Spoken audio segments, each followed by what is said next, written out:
Programa UFMG de Formação Cidadã em Defesa da Democracia. Digital Const.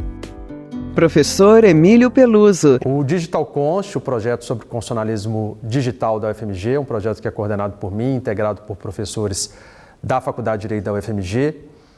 É um projeto que visa discutir a relevância do que se tem chamado de constitucionalismo digital, que significa o quê?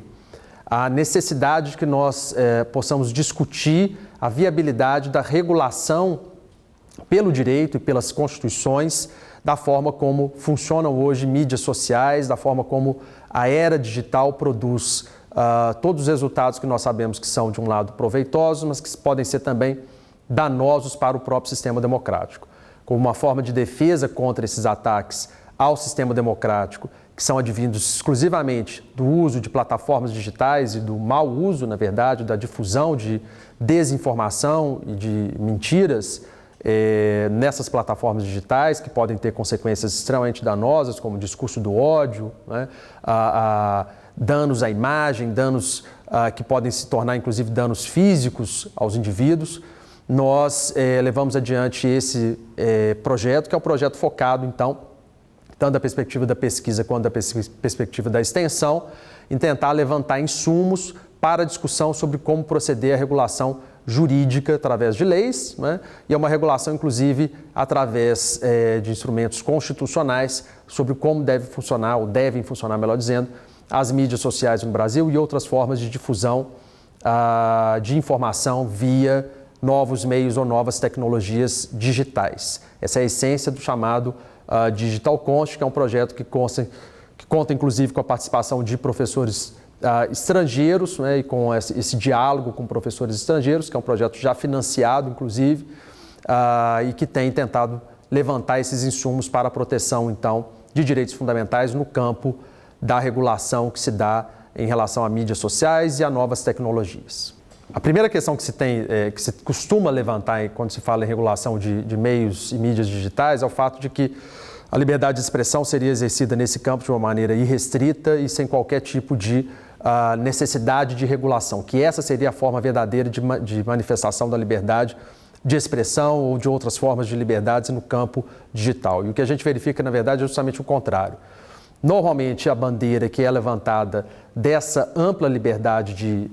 manejo da informação, na verdade, é uma bandeira que é levantada por plataformas digitais que não estão interessadas em qualquer tipo de regulação, ou por atores que têm uma relevância muito grande em plataformas como o YouTube, como o Facebook, como o Instagram ou como o TikTok, mas que deveriam prestar conta, sim, dos atos que praticam no campo desse meio digital. O que a gente pôde levantar até esse momento é o seguinte: a gente pode verificar que, de fato, é possível uma interação entre essas empresas e instrumentos que são instrumentos estatais, cada vez mais tendentes a uma democratização do manejo e do funcionamento dessas mesmas empresas, para que a gente possa ter algum tipo de fiscalização que atenda aos interesses da sociedade. Então, não se trata propriamente de achar que a regulação vem toda do Estado, mas é uma regulação que precisa acontecer, sim, em parceria entre o poder estatal e essas instituições privadas que normalmente estão pautadas pelo lucro no campo dessas plataformas digitais. O que a gente pode perceber é que tem havido um crescimento, sim, da regulação, às vezes de uma forma muito mais orientadora, que é o que acontece, por exemplo, no contexto da União Europeia,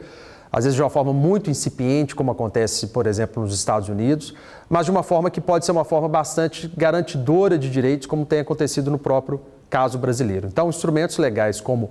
o Marco Civil da Internet no Brasil e a discussão que tem havido sobre como construir um projeto que combata fake news, no caso brasileiro, tem mostrado que é possível criar regulações que façam com que aquele cidadão, aquele indivíduo possa ser, então, exposto a informações que tenham um conteúdo que seja um conteúdo de fato verídico, que ele não seja sujeito também a uma ampla mercantilização da informação que circula na internet, que ele não seja coagido, em alguns casos, inclusive, a adquirir determinados produtos, a entrar numa relação de consumo para a qual ele não teria necessariamente nenhum interesse. Isso a gente pode perceber que pode ser alcançado de maneira satisfatória por meios regulatórios que têm crescido recorrentemente. E aí é necessário enfatizar que esses meios regulatórios não têm que ser estabelecidos, não podem ser estabelecidos de uma forma impositiva pelo Estado. É necessário que também os usuários estejam engajados, né, em fontes e formas de participação, em conselhos, por exemplo, que possam de alguma forma refletir o próprio interesse desses mesmos usuários no campo do uso e do manejo da internet. Programa UFMG de Formação Cidadã em Defesa da Democracia.